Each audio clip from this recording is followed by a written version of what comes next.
All right, hello, Thrift Boss Babes. It is Sammy D here, and I am at kind of a strange angle right now. I actually forgot to purchase a new tripod because I left mine at home when I was in Pennsylvania last week. So apologies, this is like a very strange angle. But we are here tonight to interview Lexi Will, the amazing Lexi of Lexi Goes Thrifting. I am so looking forward to this conversation. I have interviewed Lexi before. She was actually one of the first people I interviewed in Thrift Babes, which is the free membership community. And hello, Jess. Thank you for joining. If you guys are joining, I would love to see you guys comment below so I can know that you're here. But I have interviewed Lexi before, and what I remember most about her interview is it was so like, oh, Dasha, your flight was delayed. I kind of thought that because you commented on my other post. So anyway, this is great. Nice to have you. I almost said nice to meet you, but I have met you many times, so that makes no sense. So anyway, Lexi and I have spoken before, and I'm really excited about this interview because I feel like we're going to really go in really deep, and it's a different phase of her journey as a reseller because she has recently transitioned to full-time reseller. And I know that with that decision, there's been a lot of ups and downs and mistakes and just the things that we experience on the journey that are so beneficial to share with one another so that we don't think we're crazy when we're going through it ourselves, and we stick to the plan and we don't give up. So I'm really looking forward to this. Oh, her app keeps crashing when she tries to join. Ooh. Lexi just sent me a message, guys. I'm going to message her back. I can add you. Can you watch it on your app? Okay, cool. So hey, Jackie, good to see you. So Lexi's just trying to get on. We're having a little bit of technical difficulties. God bless the internet. We love it so much. But when something doesn't happen, we're so upset. Yes, Jackie, you are here. Good to see you. And for those of you, so I'll kind of talk to you guys a little bit if you're watching live or not. I did just make a post. I made 2 posts today. I haven't really been in the group today. I kind of gave myself a social media day off. But I made 2 posts today, and the one was where else are you selling? So where else are you having success? And I want you guys to take a look at that post to see what other Thrift Boss Babes are doing.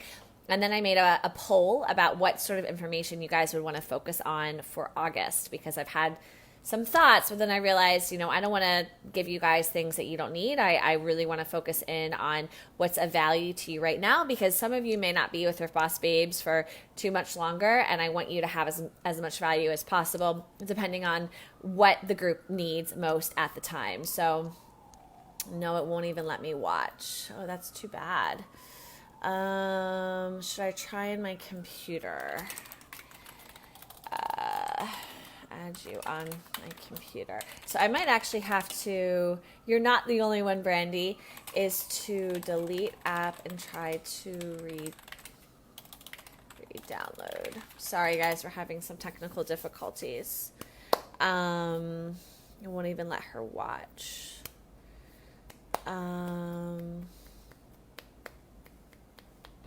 Could also ask her, or I could add your boyfriend if his phone works and you can go live. This is what you do when you're just like figuring it out and you can go live with his phone. Lexi and I actually didn't do a run through. Sometimes I do run throughs with people because we've done Facebook Live together, so she kind of knew how it worked. So anyway, I'm going to watch her on my screen right now because I actually have a computer in front of me at the moment. So for those of you who are just tuning in, I see Betty's here, Jackie's here. I still owe some of you messages. I've been meaning to follow up with a few of you about your success and just hear from you. Oh, Lexi's here. Okay, wait. She's here. Okay, guys, let's cross our fingers and say a little prayer to the thrift gods because I really want this. I want this to be. Lexi has so much to share with you. So crossing fingers, I'm adding her now. Hi, Betty. Come on. It's connecting, but not. There she is. Okay. Hey, Lexi, can you see me? Yes. Oh my I think we're here. God, goodness. I was getting Okay, cool. Are you on Wi-Fi, love? I just want to make sure that we're we're connecting well.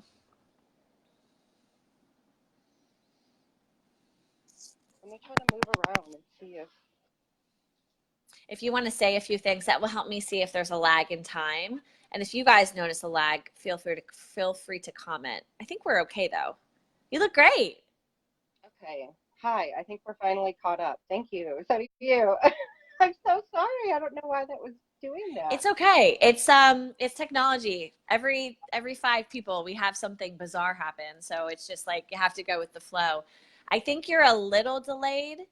Um, so I will try to just leave some pauses between what I say so that we don't. Okay. Okay, you're actually okay now. We might be on the same. Is it catching up? It's The same I know, tunnel right? now? It's like you're slightly slower, but it's not terrible. Okay. I'm so Don't sorry. worry I don't about know it. why Do you guys my head's so care? bad. Okay. No. Let me try Okay. moving over You know, here. it feels really good now. And I just got this great kind of like view of your apartment, which I see so many photos of, but I don't see like, Oh. wow.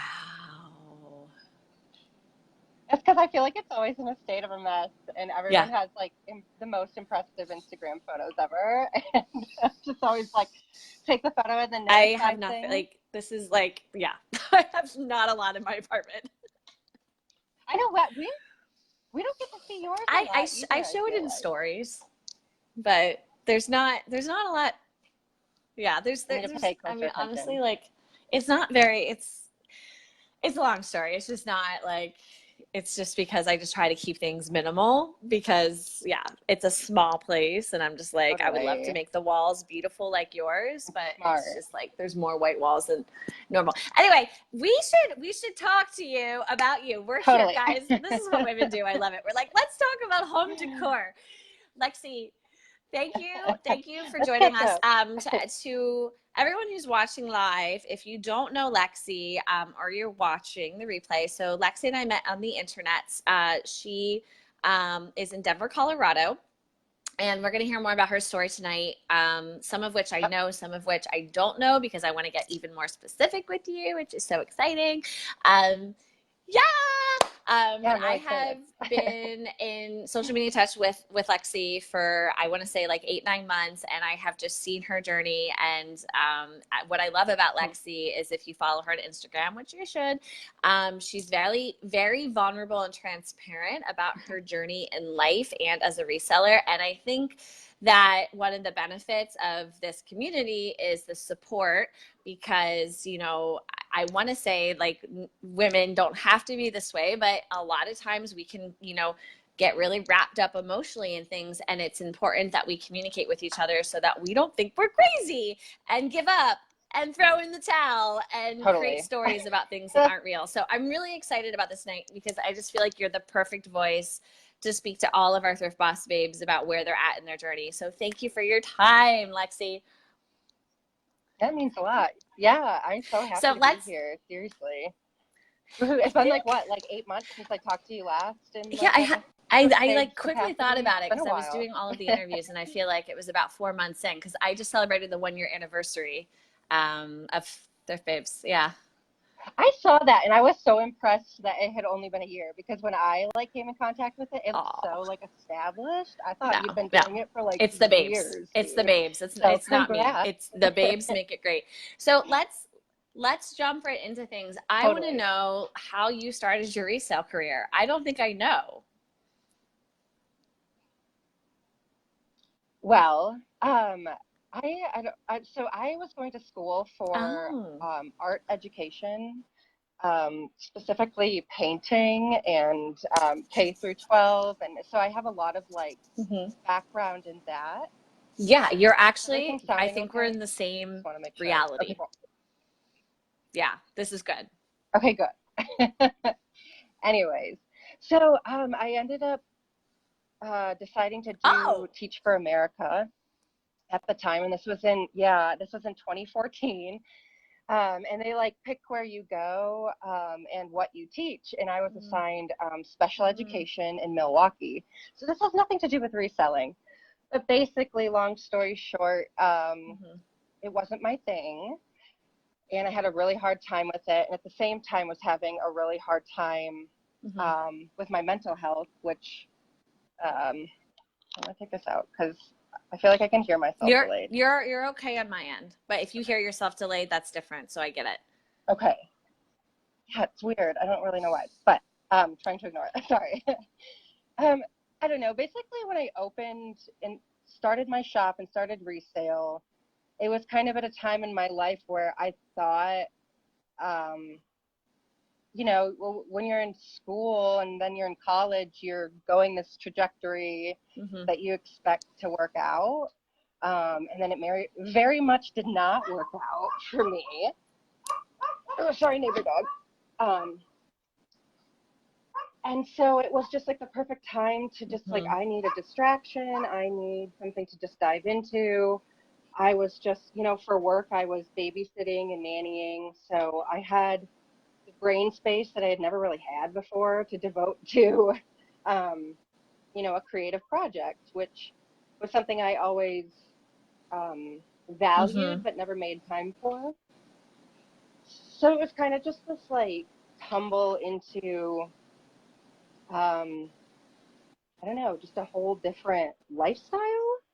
And I had dabbled in Etsy on the handmade side. Yeah, I made handmade hula hoops with my sister. Yeah, so random. I've like never been a hula hoop person. It's a thing. I have friends. But I have friends who hula hoop fire. How to make them. Yeah. They're fire hoopers. That is so impressive. Yeah. I definitely was nowhere near that. And they like go to Burning Man and all the things. But yeah. Oh my gosh, that's so cool.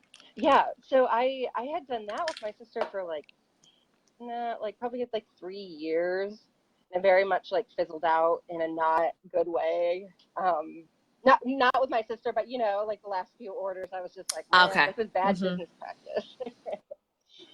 You know.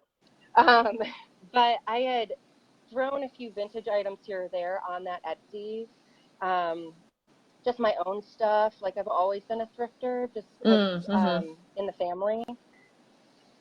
So yeah, and then it just kind of, I realized I had a large passion for that I don't think I realized I did. Yeah, I don't know. It was just all kind of this happy accident of timing and like desperation of just like needing a distraction. Like I really feel like that's a big reason I started resale is like I just needed something based on where you were, just about how you felt about life and yourself. And so you did Teach for America in 2014. When did you like officially start selling vintage? So I opened doors for Lexi Go Thrifting August 2015. 4 years ago. So like really just like pretty much almost a year later. Yeah. And I think I did my first pop-up show. I had done like pop-up art shows, like tried to sell my painting in the park, which is like the most discouraging experience of my life. Like you get a million compliments, but no one's got the budget for some art. Like, you know, I get it. I totally understand. But yeah, so I kind of had the pop-up experience from that. So I did my first vintage pop-up when I moved to Denver. I don't think that was till like February of 2016. But yeah, it just all kind of started happening. It just it became bigger. I mean, we're going to dive into that. So to like explain to people, but what I like hearing and what I want to like digest for our audience tonight is that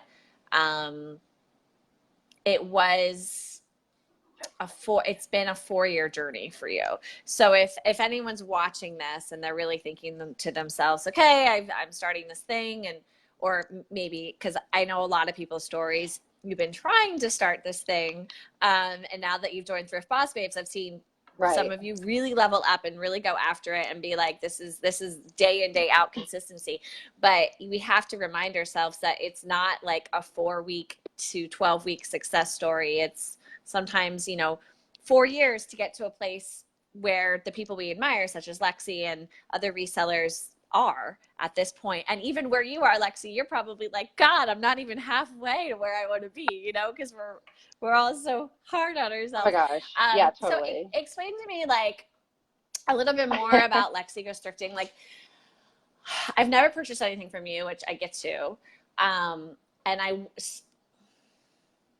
terrible at updating my okay, online shop. cool. So Okay. no hard No, feelings. no worries. So, and that's something to like dive into later because you do a lot of in-person sales. So it's like kind Totally. of understanding. You're I very do. similar to Yeah, Lydia, totally. who's with Confetti Co Vintage, whom we interviewed last week. Yeah. Yeah. Yeah, we Yay. follow each other on Instagram for So sure. describe like your brand and your aesthetic and talk us through like how that was created and born. And it might have been a happy accident or just something you weren't even conscious of. But the reason I'm asking you this question is I know a lot of us thrift babes, thrift boss babes, like we want to be proud of our brand and we're not quite sure what it should be or we lack some sort of Mhm. confidence. And so hearing, you know, your journey to figure out who Lexi Goes Thrifting is and who your audience is and what type of things you sell would be helpful. I guess from the get-go, my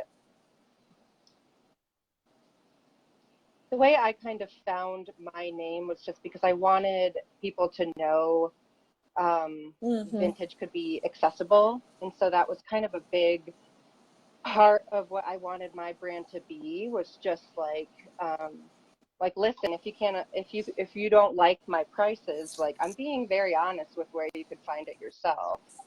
Um, you know, I'm hearing a little noise You're too, but great I'm on not my sure end. Mm-hmm. what they are. Okay, cool. Um, but yeah, so I feel like you need to kind of just pinpoint one to Mm. maybe top three things that are really your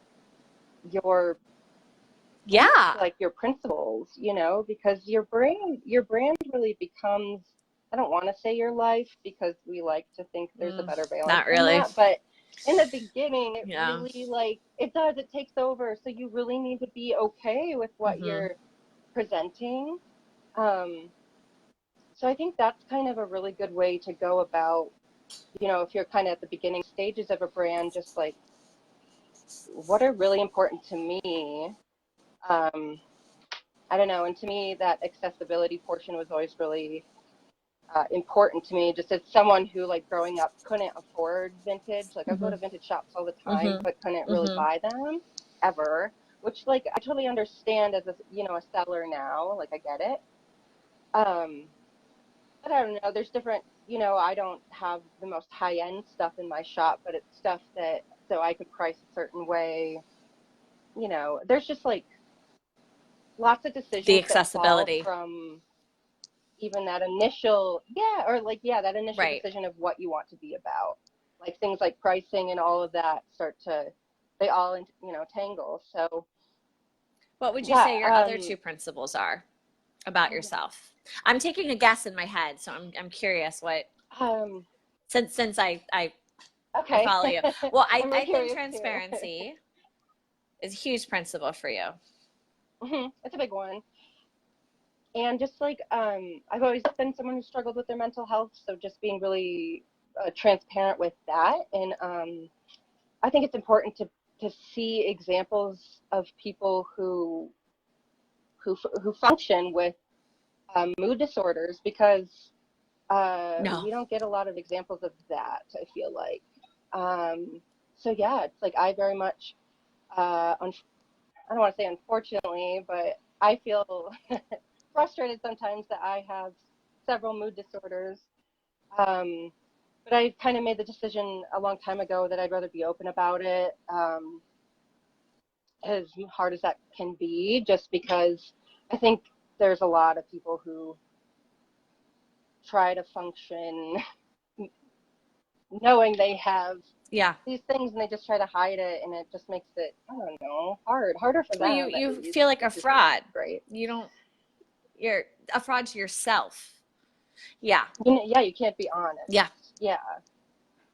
Yeah, it was like when I was on Thrift Mm-hmm. Therapy Pod, she asked me, she was like, why have you been open and honest about this? And I was like, I don't never really felt like I had a choice. Like it all just always comes out. Like I'm Yeah. very an open box, but like I just feel like for me, I've just always been very open about that And I stuff. think too, Yeah. not to like completely cut you off because I know there's another principle here, but coming back to Oh, guys, go. thrift boss babes, like what you can take away from this is that, and this is me like having a little bit of sort of like next, it's like I've been involved in social media for a long time.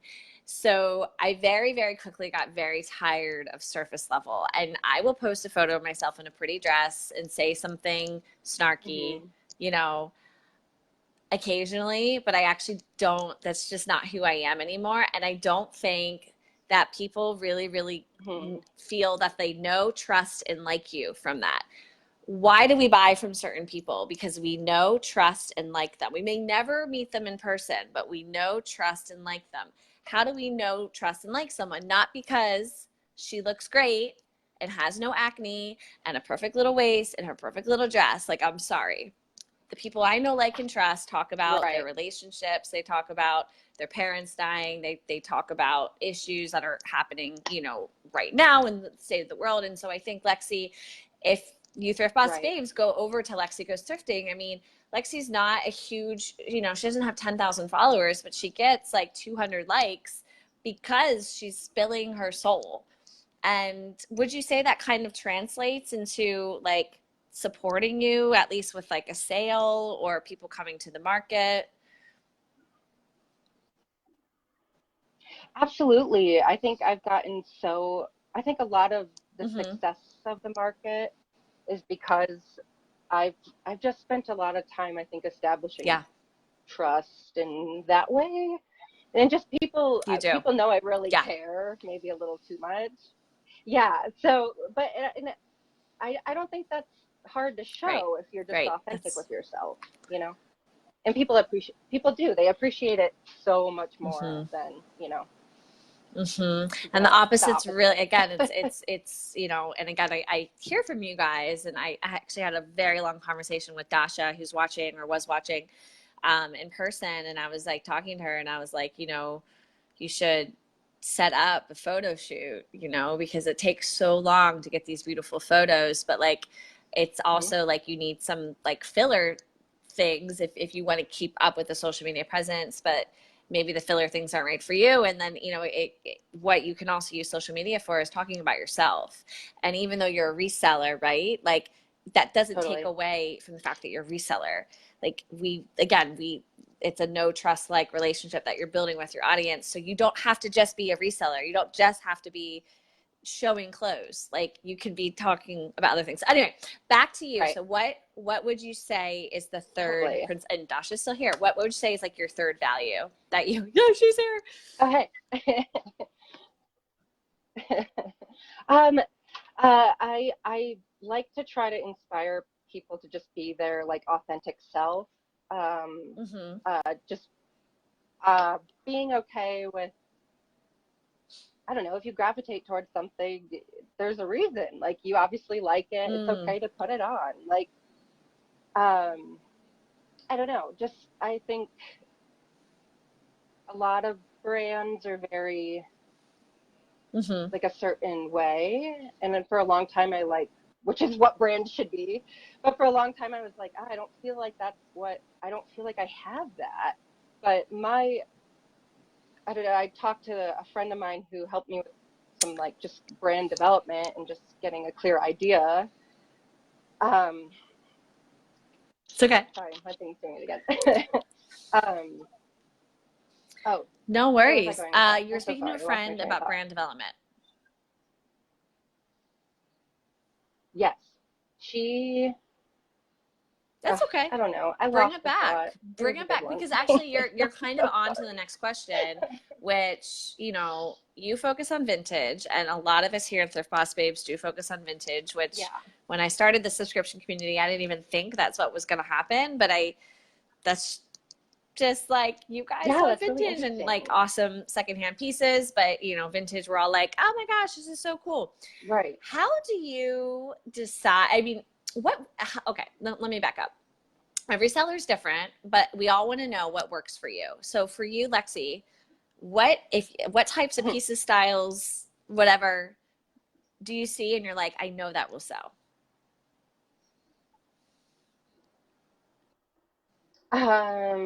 There's like the pieces that like everybody wants, like a good I don't know, like if you find like a 70s Levi Mm-hmm. jacket, like that's like an automatic that's gonna sell. Like it's a timeless piece. It'll sell in Right. 10 years. It'll sell now. Like so there's like those.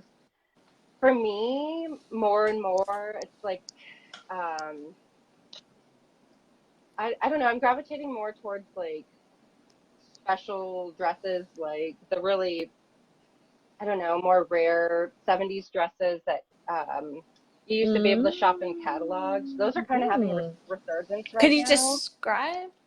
Yeah, like if they're from they Oh, come yeah, out yeah, Summer yeah. Award, like it's an JC old Penney. one, or Mm-hmm. Sears if it says Sears on it, JC Penney, like you'd think like oh those are not the best brand nowadays, but if you find a vintage item that has that That's a on tip. it, That's a that's a good find. everybody. Yeah, isn't that interesting? Damn, I've seen That's a tip. those Write and it own down. them. Definitely. Yeah. Yeah. Yep, yeah, it's just like it's really a piece of fashion history in America. Like it's the value, that those pieces, Mm-hmm. how can I explain this? Those were made at a time when Mm-hmm. clothes were still made in America, you know?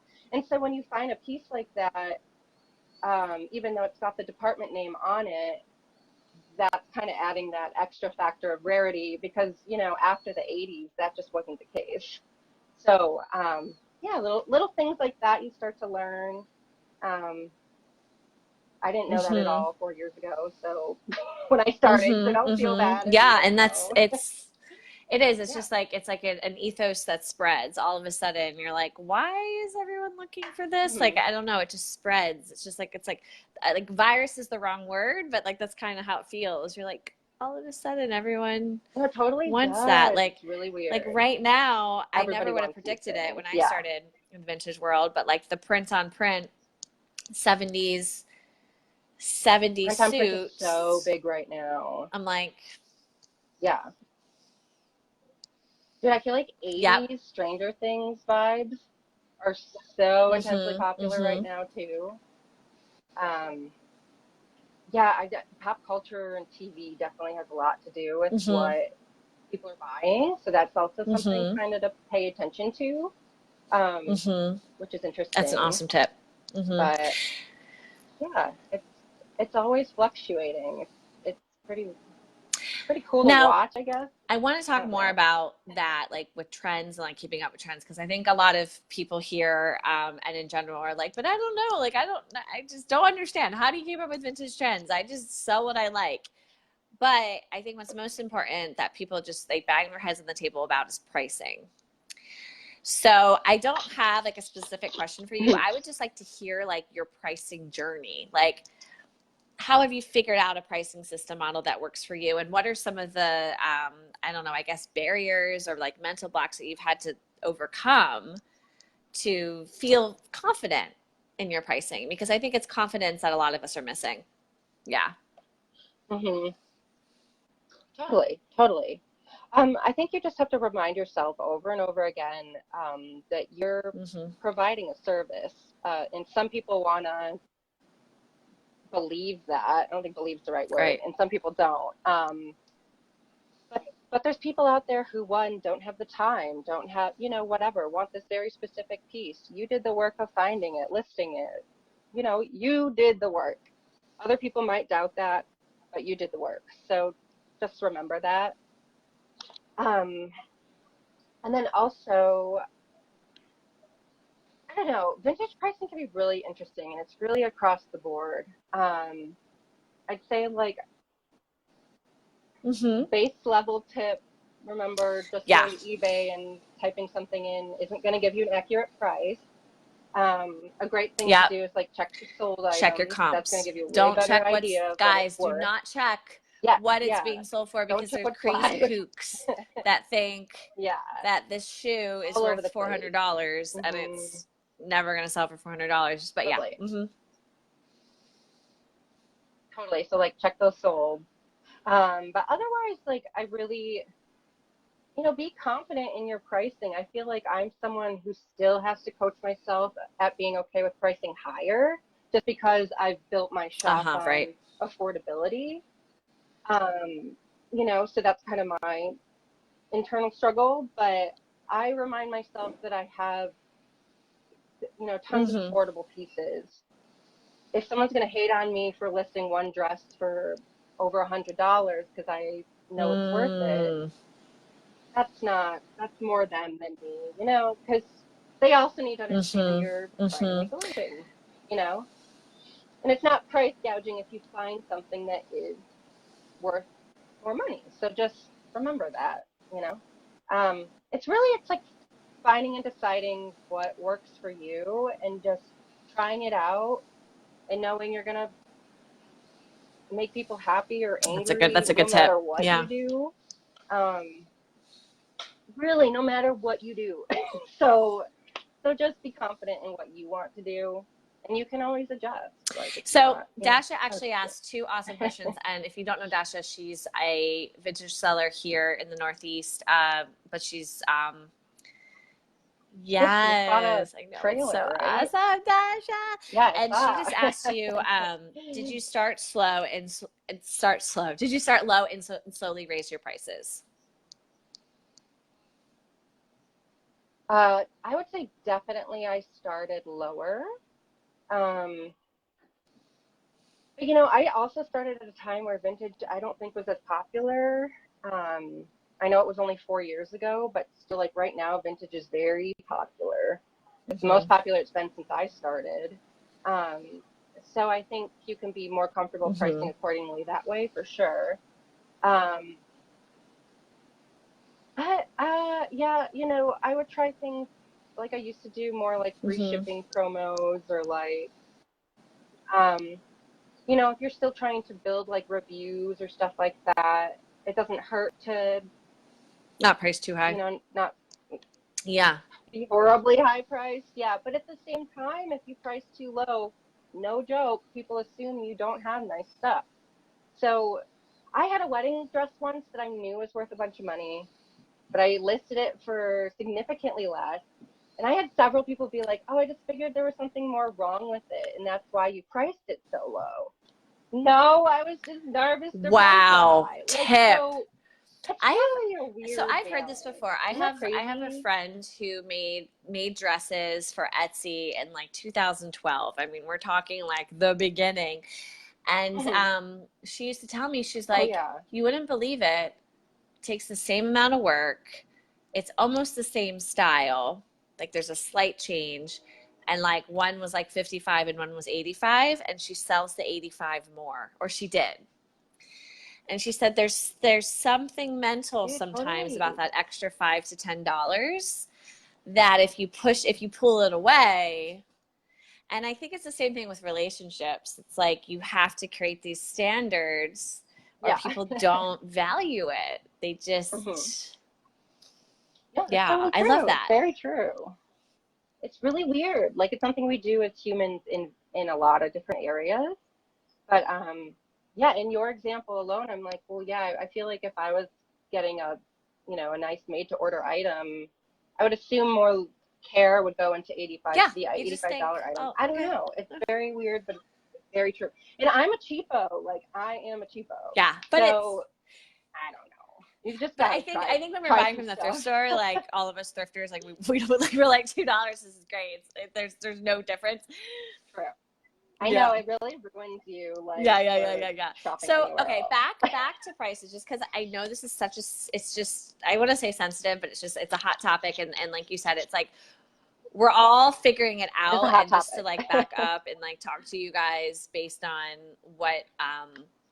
my interview with Lydia showed is like you have to know your audience or your clientele, your brand, and Mm-hmm. figure out what you're confident with. So there's kind of three variables, and like you said, it can shift and it can Mm-hmm. change. But I guess, Lexi, like you have an online brand, and then you also have a in-person. Mm-hmm. I'm saying like brands, but I mean clientele. So when you're selling in Right. person, do you Right. find you can price more or you price differently? Like, how does it change online to in person, the pricing? I feel like I get asked this Oh, a lot. And personally, in the past, I've always priced a little less. Um, less online but I or don't know less in that that's person? best practice. In No, person. less in person. Oh, Um, yeah. yeah. Which I think it's just because like I'm doing much, in my eyes, listing is just like for some reason just grinds away at my soul. I hate You heard it listing here. It's okay to online. hate it. So like if I can just Hmm. sell it in person, I would much rather drop a few dollars off Right. and be like, shoo shoo, run along, have Yeah. fun Yeah. when Yeah. you get home. Yeah. Been Like I there. just, Been there. Yeah. if it's gonna save me time. So I think that's always been my philosophy. Um, but it's interesting, like I really like this past Ooh. show I did this weekend. Yeah. It was just a really small one, but I priced all my stuff the same prices I had online. Um, and I don't feel like it, like I feel like I Hmm. sold an Hmm. equal amount, you know?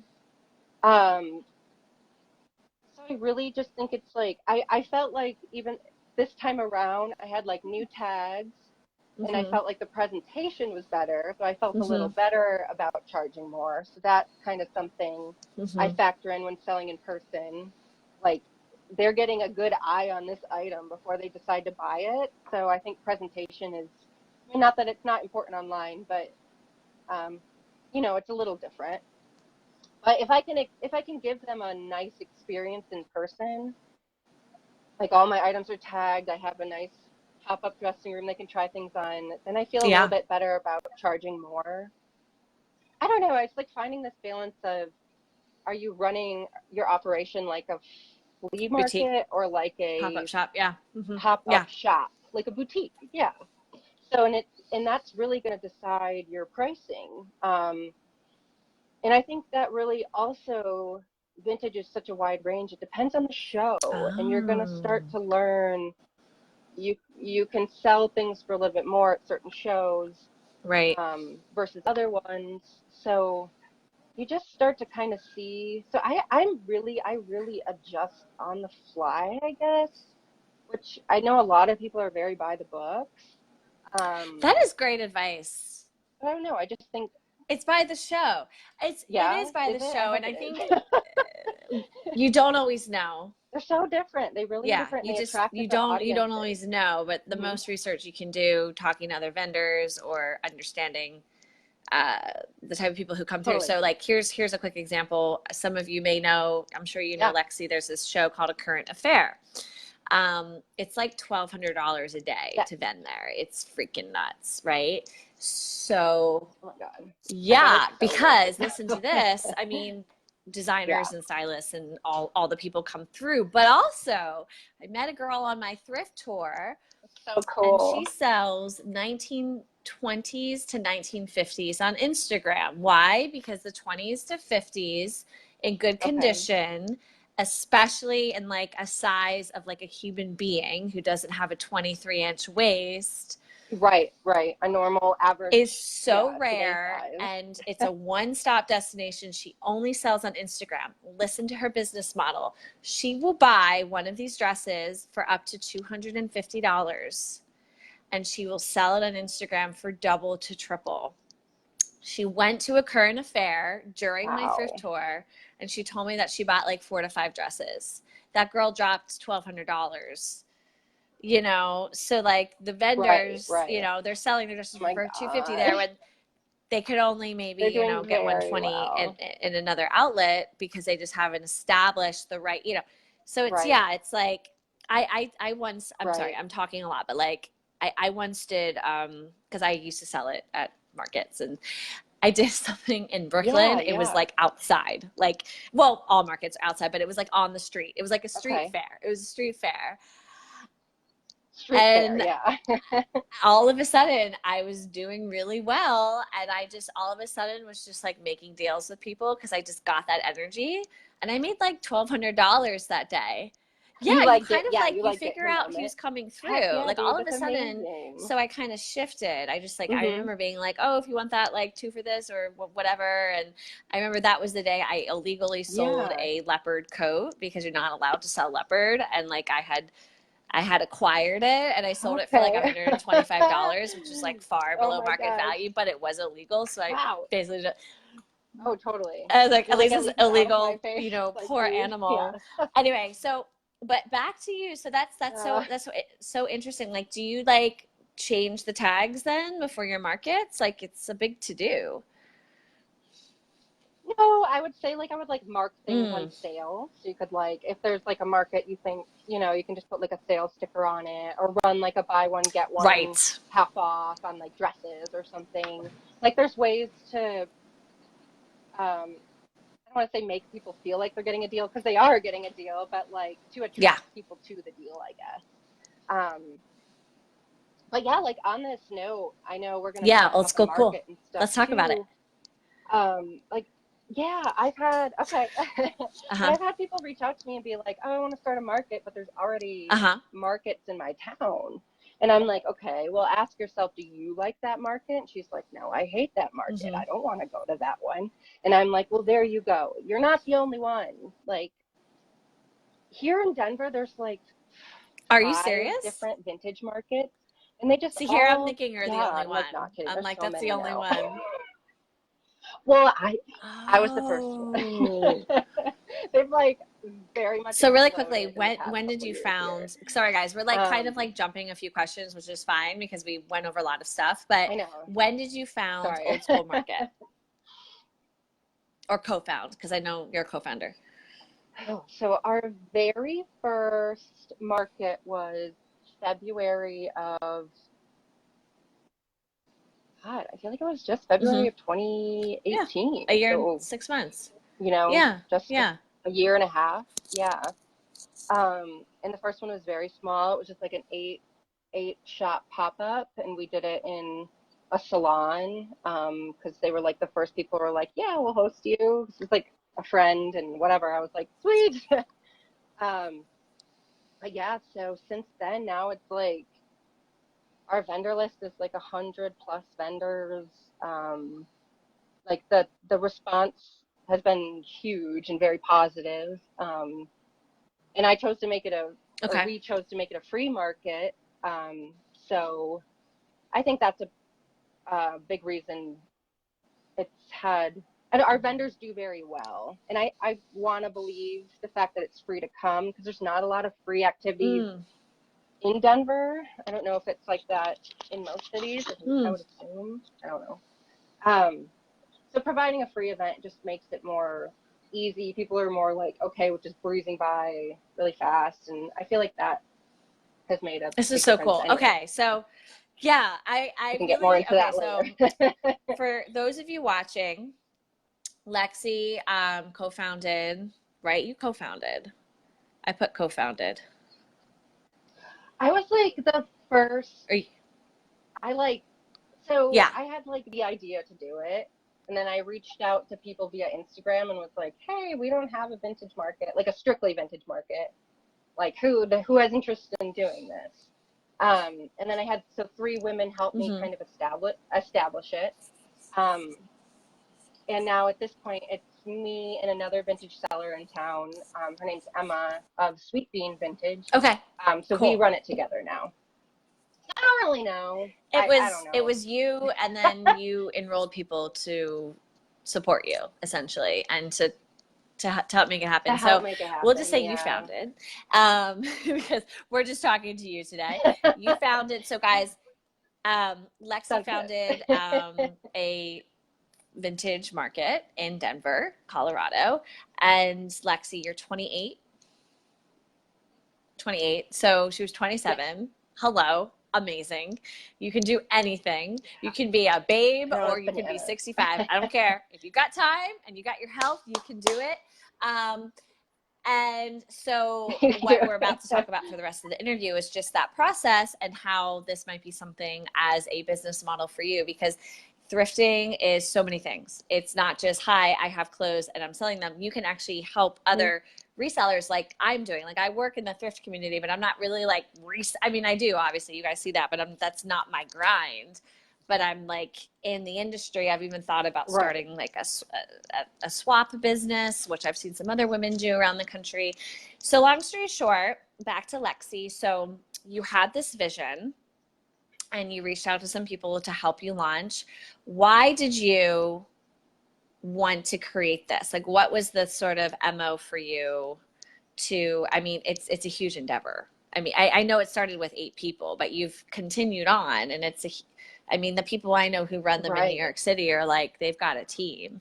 So tell us a little bit more about your like Yeah. motivation. And then No, I wish. then Yeah. I'd love to hear We're heading there, alongside your hopefully. motivation, like what did you have to overcome to really make this like successful versus a one-off event? Right. Right. It's Um, deep. oh I'm man. deep tonight. Okay, so Yeah. where should I start? um, well, I don't know. So I feel like a big part is I wanted to quit so Oh, many yeah. times. Um, because I think in the beginning I didn't realize how big of an Mm-hmm. endeavor it was going to be. Because the initial was just like we wanted more opportunities to pop up. Like there were a lot of like we have a lot of half Okay. vintage, half craft fairs. But we didn't have like a full vintage market. And I don't know, I always did like toy shows and stuff with my dad growing up. He's a Mm-hmm. vintage I collector. remember He this. does toys. Um, yeah, yeah. So I kind of was in that. I don't know. I saw growing up just how to run Got it. kind of that side of things, like how to, like I saw the form my dad had to fill out to be a vendor and like, things like that. So I guess I just have like little dabble experience like that. Um, so for the first one though, I don't know. Yeah, it was just like, oh, this could be a really cool thing. Let's see. I don't know. Let's see what the response is.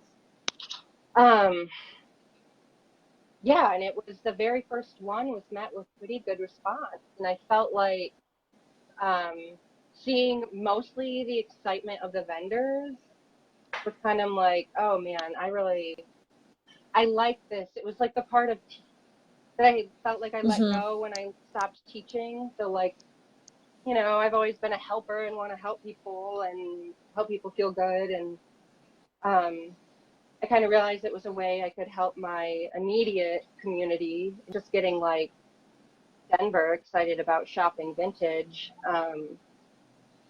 Yeah, and it's just kind of exploded. I don't know. I know I keep saying like I don't know Yeah. because it was a lot of work, but I just like little tiny steps to keep Yeah. inching along to grow it to where it is, and being okay with accepting help because in the beginning I wasn't, and even though I said I asked for help, they were like, "Hey, let us That's help phenomenal. you." So I'm not always great at I'm that terrible at either. asking for help. So be okay with that because it's going to make things better. Terrible. Oh, me Yeah. too. Horrible. People are like begging to help, and I'm like, run along. So tell Run along. us, you said you wanted to quit many times. So what did you have to like figure out or learn or just, I mean, it could have been emotional or just like some sort of, kind of structural thing, that you had to understand to make, this journey continue on versus you being like, no, I'm done. Right. Well, I feel like the outside, I don't want to say it was outside pressure because it was like good pressure, but very much I felt like right away there were people who were excited about what had been started, um, that I Mm, didn't want to let people mm-hmm, down mm-hmm. and let it fizzle out, I guess. which was a very unique experience. But like our second show ever, hardly anyone came. Like hardly anyone. And so that after that one, I was just like, okay, this is just a waste of time. Um, but then you just kind of go back to the drawing board, and that's when we first moved to a different location. And I don't know, just kind of took it one step at a time. And it's like, okay, let's not give up. Yeah. Let's try it one more time at this location. And then it was a Wow. huge success at that location. So sometimes it's just understanding that it might not be you. That's a big lesson. Like, there's so many things at play getting people to shop at a market and make sure it's successful. Like that second market ever, it was 100 degrees that day. Like, In so Colorado. there's things like that Yeah. significantly factor. Yeah, like just horrible blaring down heat, just horrible. No one wants to come shop. I was like, I want to be here, but I don't have to be here. Like, so you just have to remember that it's not always you. And if you have a bad event or a bad interaction with someone or whatever, like just make a tweak and then move forward. Don't That hang is on to huge. it. That's I hard, mean, but I just, again, want to like say again what you said, because there's a couple people in this group who I know are like, is it me? Is it me? Is that why I'm not selling certain things? It's not you. It's the no, audience. yeah, And that's no. why it's important to, if you're Hmm. focusing on just online, have a couple of different places that you're sharing a particular item, and to recognize too that, Totally agree with that. Yeah. it's location, it's consistency, it's timing, it's, and so when you have a good attitude about it, because I'm a believer in the law of Hmm. attraction, eventually it works. It's sometimes hard to put your Right. finger on why it worked, but that's awesome. It So does. you moved locations, you had your third show. So explain to us like Yes. how that business model works. How do you make money? And how could, someone else potentially do this in their own town, whether it be big or small? Right. So for us, that's kind of been, with making the choice of Mm. making it a free market, we kind of knew that a lot of the initial work was going to be, what do they say, pro Yeah, pro bono. bono, yeah. That's so fancy. I don't know. Yeah, like in the beginning, it was fueled by Yeah. the passion to do it. Like in the beginning, it's not a lot of money, and I think Yeah. it's something you need to understand. But there's a lot of potential for that growth. And once you have that, then there's room for literally building your own job with a comfortable salary. And I'm still looking forward to that day. But it's so possible. So there's different avenues to do that. A big one is like if you're charging admission in certain places, not a big deal at all. Like don't feel bad if that's the choice you made. Like please don't. So that's a big way to make money. Vendor fees, you don't want to try to make a lot off your vendors, but vendors do know, if you're guaranteeing them amount Hmm. of exposure, um, feel Yeah. comfortable with your vendor fee. I think a lot of people feel bad even charging vendors, but you need to remember that you're doing a lot of work on the behind the scenes end. Um, so yeah, vendor fees is another one. And then the avenue that we're trying to really explore more is sponsorships and stuff like that. And that's like a very big mountain Yeah. to take on. But the potential there, once people, see that you've created a really great event, you'll get other companies who want to help you keep that event going. And that's the way people Right. make like livable salaries off of running events. Um, yeah, and for me, I never knew I was going to be doing this, so it's kind of been this Hmm. fall into, trying to Hmm. learn as we go. Um, so I guess proof that if you choose that route, it's still possible. Just don't feel like you have to over prepare before you start something because you just never know what's going to happen You anyway. don't, I mean, everything that I've done in life, I knew about 30 to 40% of it before I got started. And then I was like, I'm going to figure out the rest of it from Right. here. But back, The healthier yeah, I approach, mean, it's honestly. overwhelming in moments, but it's more overwhelming to like, you know, basically like Mm-hmm. procrastinate because you're just trying to figure everything out, but you don't know what's going to happen. Like you didn't know that one location wasn't going to work. You just had to Right. try it and then go to another location. So Right. you have this event, and it has some social media buzz. You know, obviously people outside of Denver know about it, myself included. I can't wait to go someday. How are you? Yes. I hope. And I Oh my know God, that that'd be you know, amazing. you've been on TV, like there's been like certain things that have happened, but like based on where you're at so far, how do you advertise so that people come?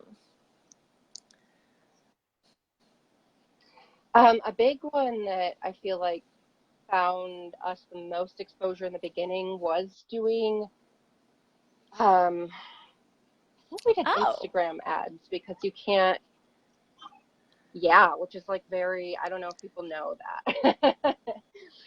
But it's very much a very, okay, so that's like one avenue. We also do like the traditional print posters. And I would just say, ruling thumb of any way you decide to advertise is Yeah. know who you're trying to attract. That's been, I think, my secret to success is just like knowing where to hang the posters, knowing where, your customer is going to see it. So like I knew, our typical customer is probably like a Mm-hmm. 24 to 34, I guess a hipster. I don't know if that's still the word. So I can go to certain restaurants in town and, pin things to their billboards or hit their bathrooms or, um, that's a very old school way of going, meeting Right. your Right. customers where they are so they see it. And in the same way of like, if you're going to ads route, it's the same thing when you're picking your target audience who's going to be shown that ad.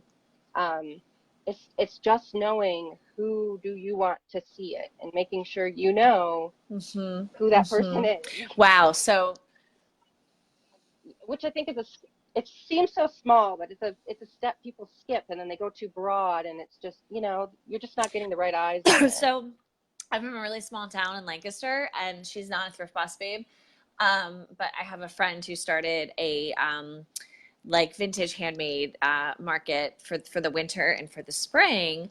And yeah, she was hanging signs at this coffee shop. And I remember I was in town and I saw the sign and I was like, I never knew about this before. Like I looked because we look at the bulletin boards, like you're Oh my saying. gosh. So it's like sometimes that Yeah. old school, Hmm. cool advertising does work. Take that So inspiration. back to like building the flea market and like getting vendors. Like, did you advertise for that or did you reach out to people personally? Like, what sort of advice would you have for someone who, like, maybe they just wanted to do like an event like this with 10 vendors and they're like, maybe I'll make, you know, I don't know, Hmm. $700 after expenses. How, you know, how Right. should they get? I'm kind of actually, I didn't ask the right question there. So let me back up. Um, and erase the one about vendors, but like if someone wanted to do this in their small community, and I'm talking again like small town Denver, you know, that's like a top 20 Hmm. town in the US, but like how could someone that's a thrift boss Right. baby like, Right. hey, I'm gonna do something 3 times a year and I want to make, I don't know, $700 to $1,000. What steps would you tell them to take first to just to get that kind of up and running so that they're not overwhelmed? I would say the very first step is to just kind of gauge, vendor Mm-hmm. wise who's around. And the way I did that was just used Instagram. I didn't know Oh, any of these really? See, women before I I would have thought started. like you just had your I didn't know posse and you just anyone. asked your posse. Cool. Nope. No, no, no, no. I didn't know these people at all. So that's kind of also been the interesting thing. Is just like when I moved to Mm. Denver, I knew no one. So when I figured out I could use Mm-hmm. Instagram to connect, like it became the door that made all of this happen. I hate on Instagram so much, but truly it really has connected me Yeah. to this life, like I feel like. But anyway, so I'd say the very first thing you should do is try to find shops that are around, probably within an hour, hour and a half. If it's a smaller town, people might be more willing to travel. And just gauge interest. Like, are there Yeah. even enough people around to do say a strictly vintage? Maybe there's not enough strictly vintage. Maybe you could do both, like the handmade and the vintage. Um, Once you do that, if you're someone who's um, I don't know, nervous if they'd be interested at all, I sent out a survey, Hmm. I think, in the very beginning stages, just just to see if people had interest in Got it. Who did continuing you this send as the survey well. to? Um, to, I think that's how I Yeah. originally contacted everybody. I like made a survey that was just like, would you participate in a Um, strictly vintage market? Um, like, if you don't answer this, like, I won't contact you again or whatever. Just like asking people to to totally. to answer Totally. a few questions, and a lot of people did. So yeah, it's really just reaching out to strangers. So and don't be scared if they A, don't respond, B, respond poorly. You didn't know them It's so beforehand, true. so It's so whatever. true. And how about finding, Yeah. What's the no noise? worries. Sorry. Hello. My Hello, it's dogs are Lexi's like, yeah. boyfriend. Um, how would you suggest finding a space? That was kind of one that Mm-hmm. we really struggled with in the beginning. And I'd say was one of the harder pieces. But I think again, I didn't use Instagram in this way, but you could use Instagram again as a tool to just kind of Yeah. explore businesses in your area. See who's someone who emphasizes community as part Oh, of that's their, a huge tip. Yeah. values. See who, like, there's people out there who are waiting for people to reach out to them. It's just like Mm-hmm. no one does the Mm-hmm. initial reaching out. It's like that's like the secret thing. It's just like sending the email. Taking action. But that's the same with this Yeah. event space. Yeah, it's really just like blasting out some emails, seeing who would be interested, working within your budget and being okay with growing. Like I said, we started really small. And I didn't want like the Yeah. dream was to have a vintage market, not an 8-person pop-up. Right. But that's where you Right. have to start, you know. So yeah, just like being Right. okay with This taking is those great. steps. This is, I mean, what I'm Yeah. hearing from you, again, just to like break it down, is like Instagram is where you can find the people and the places that could come together to create a local market, whether Hmm. it be just vintage or vintage and artisans or just secondhand or even a swap event. I mean, there's so many ways you can build a thrift business in your Totally. community that can supplement your income. And what Lexi has grown is Hmm. something that was an 8 vendor event to how many vendors do you have now, like usually?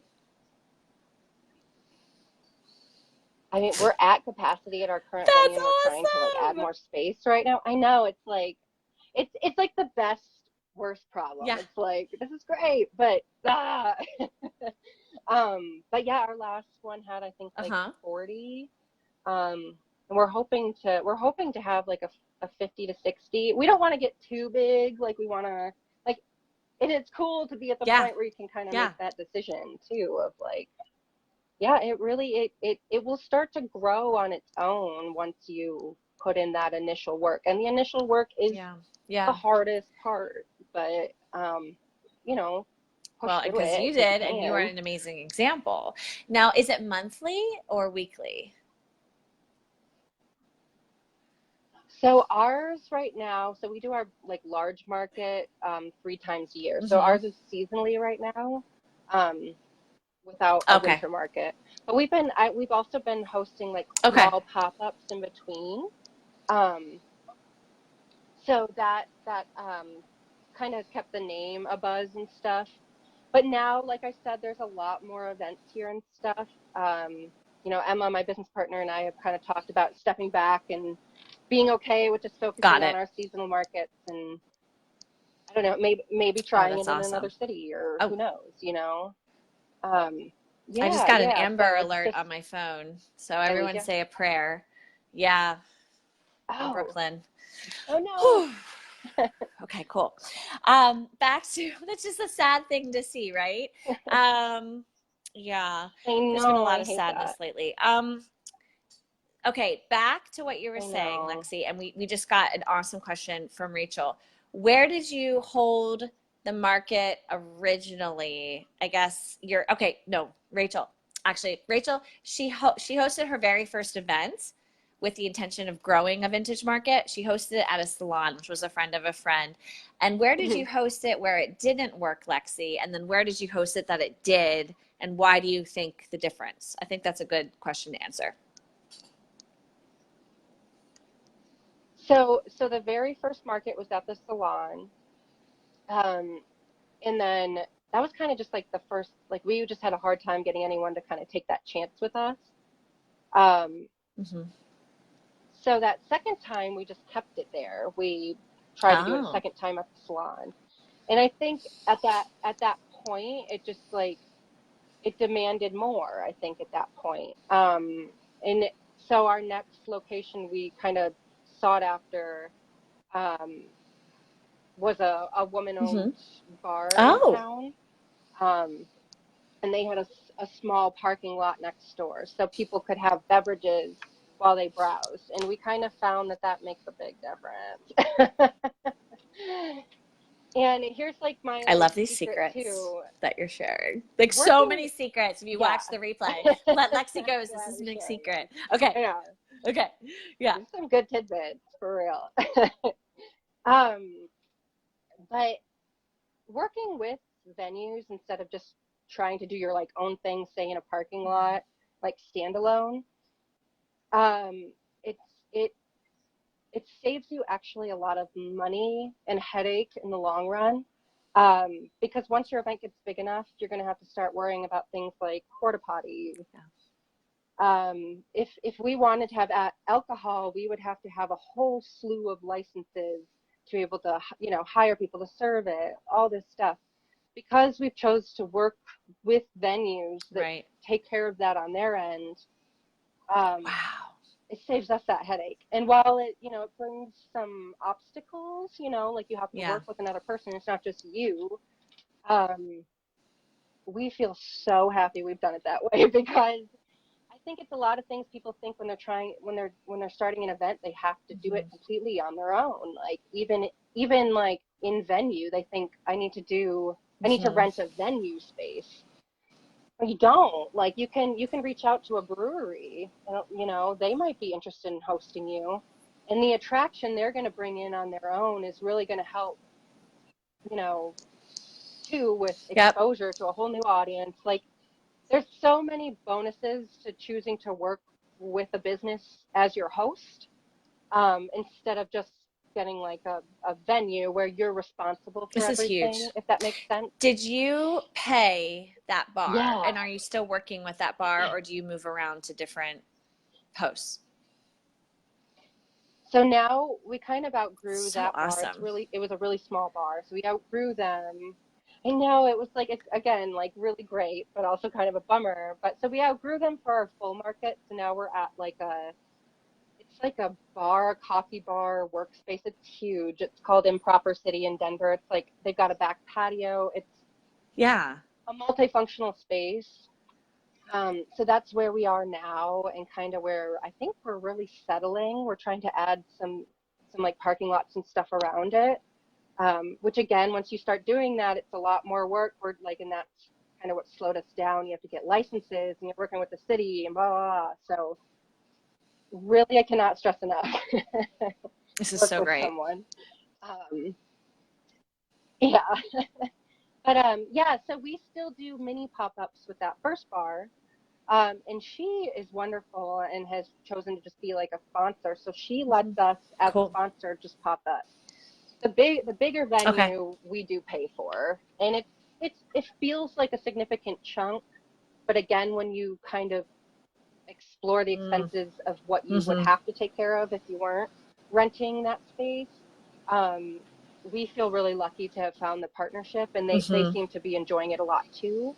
Um, and again, they're a bigger business that had a real um, Hmm. strong interest in community.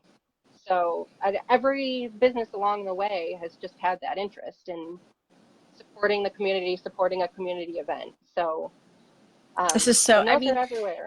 I love this because I think that we sometimes also think like basically what you were implying, Lexi, is like I have to do it myself. I have to do it myself. And what you're pointing out is like Hmm. if you're in a community, and of course not every community is like this. Some of us live in the middle of nowhere and we have to get to like the next closest Right, town. of But like course. there, I would say most Right. urban-ish areas are trying to create more of a spider web infrastructure of connection. Um, and you can be like a big Totally. fish in a small pond and like rock it, which is what you're doing essentially. Like you were just like differentiating yourself from everyone. It's so weird. No, it's like, yeah, like it's like, oh man, all of a sudden you realize you kind of put yourself in this little Yeah. like leadership role in this very small part of the community, but it's it's important, and I feel really lucky to Mm-hmm. kind of have stumbled Mm-hmm. into that role.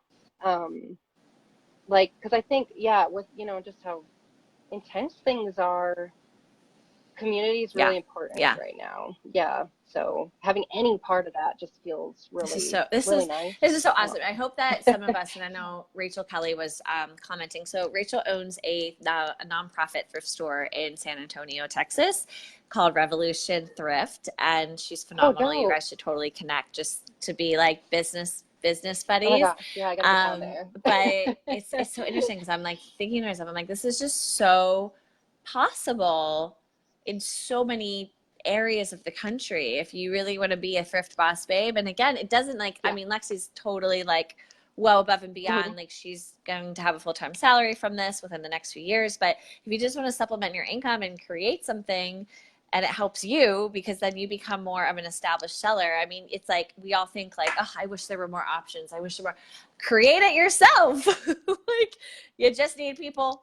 You just Truly, need truly, just people. like So make it yourself. back to flea markets. So Hmm. and if you're still watching live, we have a few more questions that I would ask Lexi. I know this has been like a super long interview, but I try not to make them short because it's learn and earn education. And Lexi, it's juicy secret. Thanks for Juicy. staying with Yeah. us. I feel like though an in-person seller at a flea market, and I say flea, but like at a market or just an in-person setting, needs a couple of special Right. qualities. What would you say those qualities are for someone to be successful? Um, it's weird for me to be Mm-hmm. like personality is important, but some days my mood can fluctuate, and sometimes it makes me nervous because I do think at a market, keeping yourself kind of upbeat is really important. And I'm sure you feel the same Oh, way with your girl. tours. It's like you can't let I've yourself had moments. lull because everyone's Mm-hmm. feeding off Mm-hmm. your energy. Yeah, and it's hard. It can be really hard, especially if Mm-hmm. someone strikes you the wrong way, whatever. I guess you just have to remember like you're Mm-hmm. representing your business, your brand, and just try to keep Yeah. you don't have to be like pep, but just like keep the Right. being generous, just Don't sit inviting. like I don't know. That this. really helps, I think, Bas- especially at the front of your Basically, booth, so people like I think you have right. to pay like a It's toll just to walk $15 to in. cross Like, this bridge. yeah, But I have seen people like that. I mean, I yeah. you want to keep it inviting. Like, think like, would you walk into Right. this booth if you want Right. it? Make some Right. adjustments. Okay, that's awesome. Are there any Yeah. other traits or characteristics, even when it comes to work ethic? I mean, showing up at a market's not easy.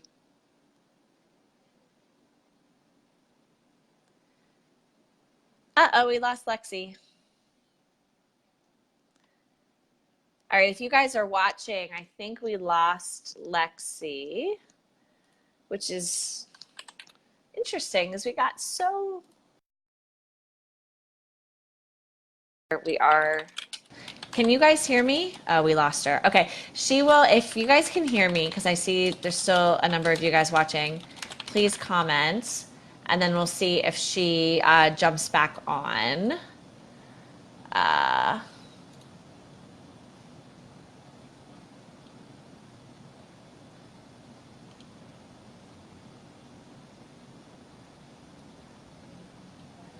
me see here. I don't see her commenting. If we don't get Lexi back, I will finish this out.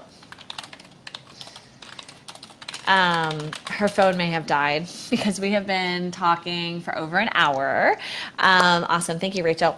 So I'm going to see if we lost her. I just sent her a message here on Facebook, but she was just sharing like so much invaluable information. I still haven't done this with the last interview because life's been very busy, but I will be writing some notes on this interview, and then also the interview I did last week with Lydia. But some of her main takeaways that I think Lexi is sharing that you may not have heard are to price per market. So if you're selling in person, and I'm just saying market as like your clientele, change your prices because you're recognizing that this might be a clientele who's going to purchase things for less, and this is a clientele who might purchase things for more. And then she was also sharing a little bit more information just about her brand. And so that's something that we've talked about here in Thrift Boss Babes when it comes to Instagram. But you're going, again, think about no trust like. You're going to attract more people to purchase from you if they can form a relationship with you, whether it's online or in person. And that comes through because it's not that you're acting, but you're focusing on just a couple of pieces of yourself within that like relationship transaction. So myself, as an example, I'm very much into business. I would also say I'm very positive and upbeat and motivated, and that's like a huge part of my brand. And then another part of my brand, if we're talking about fashion in particular, is I'm very colorful. I tend to wear very avant-garde things. So like I showcase those three things very strongly if you follow me on social media, and it is conscious. It's a very conscious thing. Oh, her phone just died. So I figured her phone just died. I'm going to see if we can finish out the interview. And then what we were talking about with forming a market. So I really hope this was inspiring for you guys because it's not something that Thrift Boss Babes was really founded around, which is like, hey, how about you guys do other things other than sell your clothes online or sell your clothes here in this Facebook marketplace. But that's the truth. That's like the underlying intention of this community is just to expose you and to educate you and empower you around other ways to become involved in the thrift community and to monetize it. And so what Lexi has created for herself, she's still growing. As she said, she wants Old School Cool, which is her market, her vintage only market in Denver, Colorado. She wants that to be a full-time income, but she started last February 2018 and has grown into a seasonal market with, I think she said 40 vendors. And two of her main strategies was using Instagram to get vendors and spaces and finding spaces which she could collaborate with so she doesn't have to invest so much into licensing, finding or getting bathrooms, getting certain permits, just doing all of that complicated stuff because she's partnering with someone who may or may not, or which may or may not need any payment from Lexi because she's bringing people to that establishment. And I just think that that's such a great suggestion because who doesn't know a large coffee shop that just like needs some foot traffic? Who doesn't know a bar that's really kind of chill on a Wednesday night and you could do like a girls' night, sale there. Okay, cool. She's powering up her phone. So I think that if any of you, sort of all of a sudden have this idea that maybe I can do something like that, whether it be big or small, definitely contact Lexi because she cannot go into all of the details here. Even her just like sort of talking through some things, I was like, oh God, this is complicated. The larger you grow, the more complicated it becomes. But to get some advice from her off this interview, I'm sure she would be more than welcome to share information with you. So we are just waiting for her to jump back on so that we can finish out. And if you're watching this replay, you don't have to worry about missing out on anything. So I am still just waiting for her. And if you guys are jumping into the Facebook Live now, I am still waiting on Lexi. I wish I could talk to you guys about more stuff, but I feel like I kind of finished talking, so we are waiting. Let me see here. Waiting for Lexi. If you are watching and you want to say something that you took away from this interview, that would be awesome to see in the comments, because I don't know what else to say to you guys. Here, I'm seeing if there's any other questions that we didn't cover. And so many of you guys watched. I'm seeing so many of you guys who popped in here. Let me see. Oh, yeah, and she shared how the Sears and the Montgomery Wards clothing is actually very, at the moment, kind of collectible if you are selling vintage. You know what I'm going to do, just because I don't know when Lexi's going to jump on, I'm going to end this, and then we'll just do like a closing interview, just so that you guys aren't like waiting around. So I'm going to close out and then have her pop in the new one, and we can continue the interview there. So I'm going to say bye for now, and then we will continue the interview. If you're watching the replay, it should be the next pinned video below this one, if that makes any sense, because I'm going to pin both of these. So, all right, guys, I'll see you on the next Facebook Live. Okay.